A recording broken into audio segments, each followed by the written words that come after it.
اور اسی طرح سے گویا فرشتوں کی شہادت کے بعد تیسرا شاہد ایک اور ہوگا کہ منہ پر مہر لگا دی جائے گی اور ہاتھ اور پاؤں کو زبان دی جائے گی اور وہ خود ان کے خلاف بولیں گے کہ ہاں انکار ہوا تھا، ہاں یہ کام ہوا تھا، یہ کام ہوا تھا، یہ کام ہوا تھا۔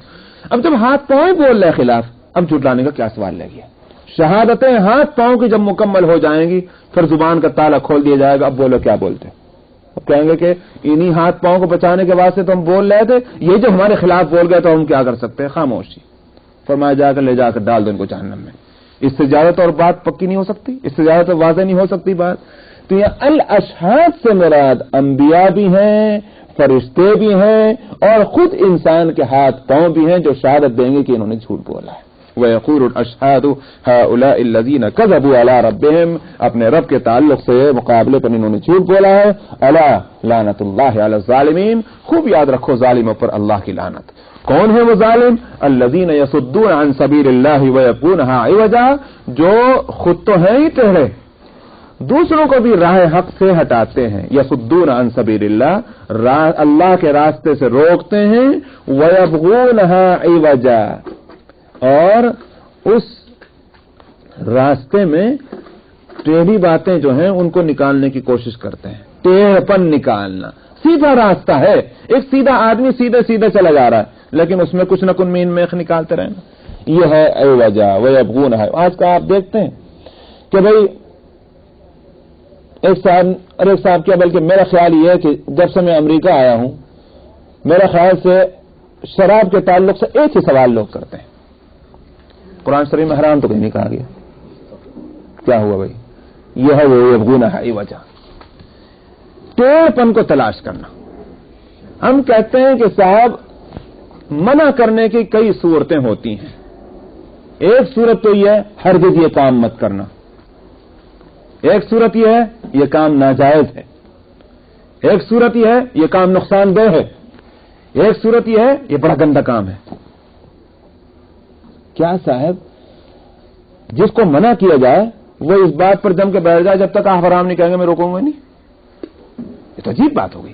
اس کا مطلب یہ ہے کہ وہ دراصل بچنا نہیں چاہتا بلکہ یہ کہ وہ اس میں مین میخ نکالنا چاہتا ہے کسی طرح سے کوئی، ورنہ صرف ایک لفظ پر جو ہے جم جانا کہ جب تک یہ لفظ نہ ہو جب تک میں نہیں بچوں گا۔ تو اسی لیے میں نے جب میں کہہ دیا بات تو گندی ہے مگر میں کہتا ہوں مجھے بتائیے کہ پیشاب اور پاخانہ حرام کہاں لکھا ہے کوئی؟ یہ کیا چیز ہوئی کہ صاحب آپ اسی چیز کو تلاش کریں کہ حرام لکھا ہونا چاہیے قرآن شریف کے اندر، جب قرآن شریف میں فرما دیا کہ رجسن، یہ ناپاک ہے۔ یا ایھا الذین آمنوا انما الخمر والمیسر والانصاب والازلام رجسن، رجس کا ترجمہ پڑھ لیجئے، ڈکشنری میں دیکھ لیجئے، عربی کی تفسیروں میں دیکھ لیجئے، اردو کی تفسیروں میں دیکھ لیجئے، انگلش کی تفسیروں میں دیکھ لیجئے، رجس کا ترجمہ نجس ہے۔ تو شراب اور یہ چیزیں فرمایا کہ ناپاک ہیں۔ دوسرا لفظ شیطان کے عمل سے ہیں، فاجتنبوہ، اس سے بچو، اور اس سے رہو کیا چاہیے؟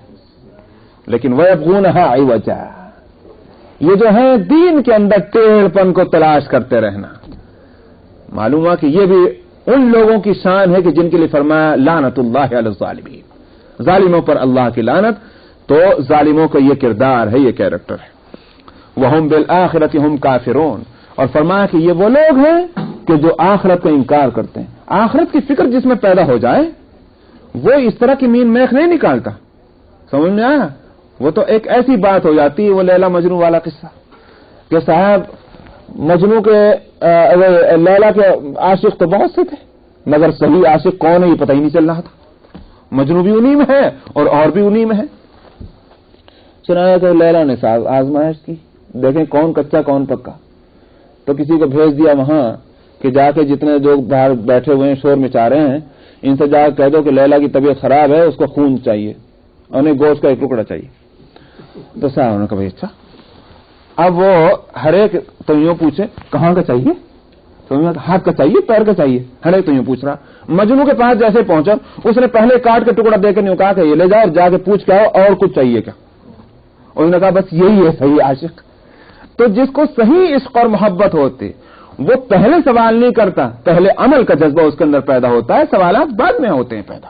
اور جس کے ذہن میں پہلے سوالات پیدا ہوئے اس کا معنی یہ ہے کہ عمل کا جذبہ نہیں ہے، سمجھا، جان بچانے کا جذبہ ہے۔ تو یہاں وہی صورت ہے، فرمایا کہ وہم بالآخرۃ ہم کافرون، یہ آخرت کے فکر مند نہیں ہے بلکہ آخرت کے منکر لوگ ہیں۔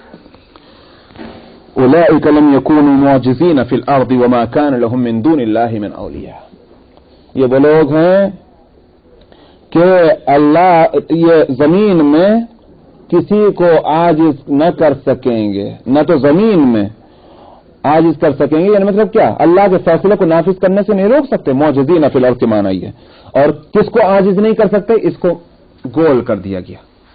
اصل تو یہ ہونا چاہیے تھا کہ اولئک، یہ لوگ وہ ہیں کہ زمین میں پیغمبر کو عاجز نہ کر سکیں گے، مسلمان کو عاجز نہ کر سکیں گے، اللہ کو عاجز نہ کر سکیں گے، مفعول جو ہے آبجیکٹ جو ہے وہ غائب کر دیا۔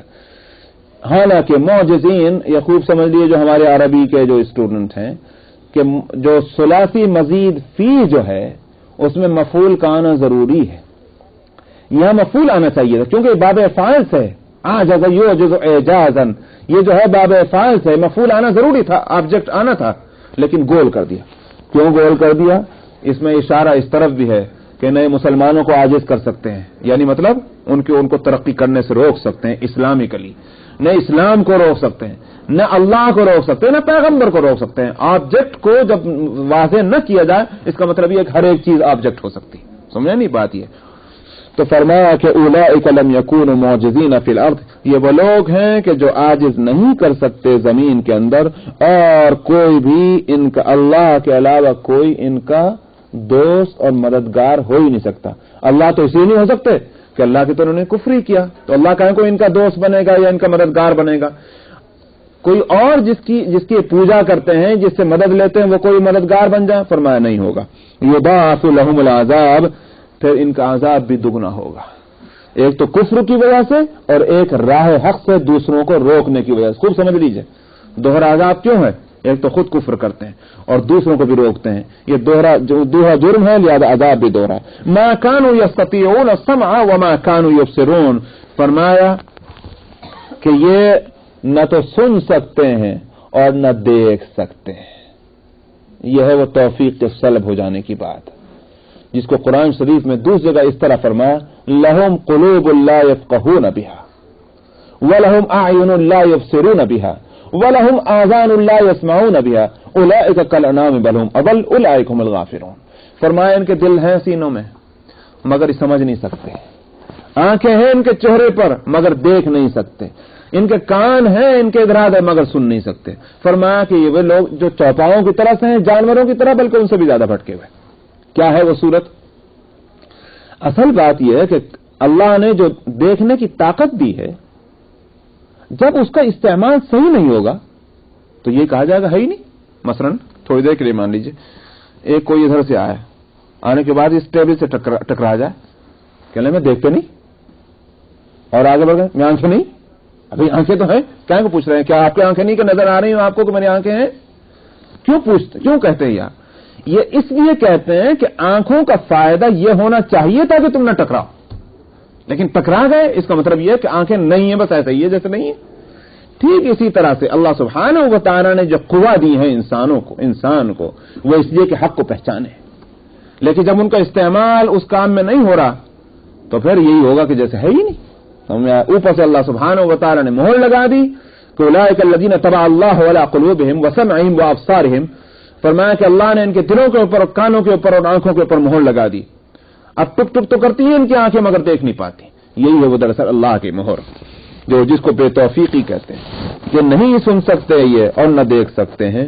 اولئک الذین خسروا انفسهم وضل عنهم ما كانوا یفترون، یہ وہ لوگ ہیں کہ جنہوں نے اپنے آپ کو نقصان میں ڈالا ہوا ہے، وضل عنهم ما كانوا یفترون، اور جتنے یوں کہیے کہ اپنے نفع اور فائدے پہنچانے والی جتنی چیزیں انہوں نے گھڑ رکھی تھیں، یہ ہم کو بچائے گا، یہ ہم کو بچائے گا، یہ ہم کو بچائے گا، وہ سب جو ہیں وہ گم ہو گئے۔ اس وقت کوئی کام نہ آ سکا جب ان کی مدد کی ضرورت تھی۔